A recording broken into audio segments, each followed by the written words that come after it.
At 14:30 local time on April 8, 2026, the Mediterranean blue of the Beirut sky vanished, eclipsed by thick, suffocating columns of black smoke. This was the immediate aftermath of one of the most ferocious aerial bombardments in the modern history of the region. In a lightning 10-minute window, the Israel Defense Forces, IDF, executed a massive coordinated strike, marking a bloody turning point, just as global hopes for a ceasefire began to flicker. According to verified reports from Reuters and AP, the IDF deployed over 3 squadrons of 5th-generation F-35I Adir stealth fighters, supported by armed UAVs, to simultaneously strike more than 100 targets. The operation was not confined to Beirut's southern suburbs, Dahir, a traditional Hezbollah stronghold, but extended deep into the Bekaa Valley and critical strategic intersections across southern Lebanon. The Israeli military claimed successful destruction of over 100 command centers, precision missile depots, and underground infrastructure belonging to Hezbollah. However, the humanitarian toll is staggering. The Lebanese civil defense confirmed a horrific figure: 254 dead and over 1,100 injured in less than 24 hours. In Beirut alone, 91 people perished beneath the rubble of high-rise buildings. While the Lebanese Ministry of Health offered a more conservative estimate of 182 fatalities, it acknowledged this as the bloodiest day since the conflict erupted last month. Hezbollah wasted no time in retaliating, launching its first strike since a theoretical US-Iran brokered ceasefire was supposed to take effect on April 8th. The militant group fired a barrage of multi-launch rocket systems, MLRS, at the Manara settlement, situated directly on Israel's northern border. In a statement released via Al-Manar media, Hezbollah declared, "This is a response to the enemy's violation of the ceasefire agreement. Our reaction will continue until the US-Israeli aggression against our country and our people ceases." This marks Hezbollah's first opening of fire since the 2-week pact between Washington and Tehran was signed, shattering the fragile silence along the blue line. The crux of the escalation lies in a profound disagreement over the ceasefire's scope.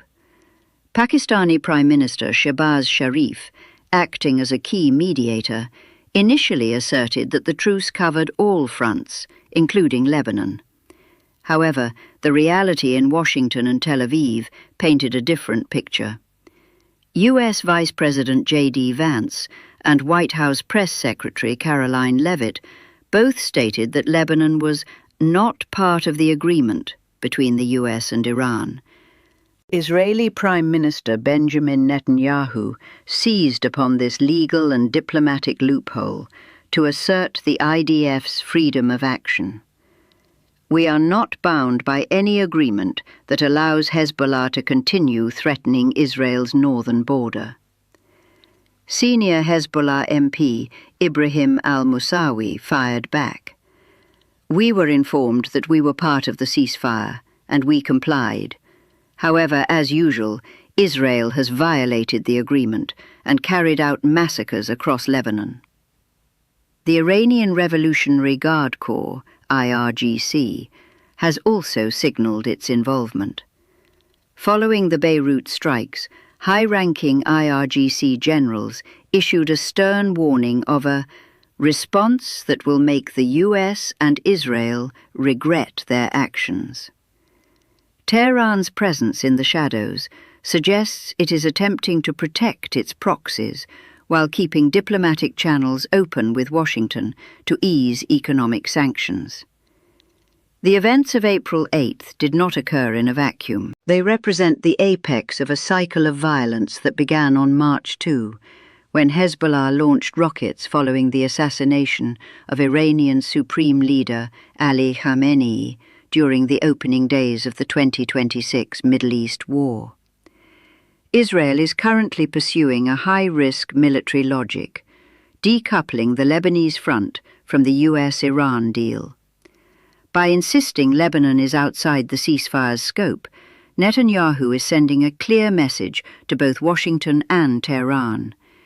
Israel will not accept a scenario where Iran receives sanctions relief while Hezbollah maintains its offensive capabilities. From Tel Aviv's perspective, any ceasefire that does not involve the disarmament or withdrawal of Hezbollah beyond the Litani River is a strategic failure. The destruction of 100 targets in 10 minutes was a demonstration of the doctrine of absolute deterrence. The U.S. administration's denial, articulated by J.D. Vance and Caroline Leavitt, reveals a deep rift within the Allied camp. Two possibilities emerged. Strategic naivety. The U.S. genuinely believed it could de-escalate with Iran without resolving the Hezbollah issue. Strategic ambiguity. Washington is intentionally allowing Israel to clear Lebanon, to weaken Iran's strongest bargaining chip before deeper negotiations begin. The risk, however, is immense. If Hezbollah and Iran feel betrayed, they have little incentive to maintain commitments on other fronts, such as the Red Sea or Iraq. Hezbollah is now trapped in a paradox. Failure to respond to Israel would cost it its reputation as the vanguard of the axis of resistance. Yet an over-response could drag Lebanon into an all-out war that its collapsing economy cannot survive. The strike on Manara was a calibrated move, targeting a border settlement rather than a metropolis like Tel Aviv, to signal capability while leaving a narrow window for diplomacy. Meanwhile, the role of Pakistani PM Shehbaz Sharif as a mediator signals a shift in Islamic power dynamics. As the only nuclear-armed Muslim nation with balanced ties to both Iran and the Sunni bloc, Pakistan is attempting to elevate its geopolitical standing. However, the collapse of the truce in under 24 hours proves that middle powers lack the leverage to guarantee complex security deals in the Levant without absolute consensus from Israel and non-state actors. Ladies and gentlemen, the world stands at a perilous threshold. Today's events in Lebanon are more than a border skirmish. They are a collision between two opposing strategic visions. A U.S. effort to stabilize the region through deals with Tehran, and an Israeli determination to eliminate existential threats through overwhelming military force. As explosions continue to echo through Beirut and rockets arc toward Manara, it is clear the old rules of engagement have expired. Global Report will continue to monitor every development on the ground to provide you with the most sharp and realistic analysis. Thank you for joining our report. Goodbye, and we will see you in our next update.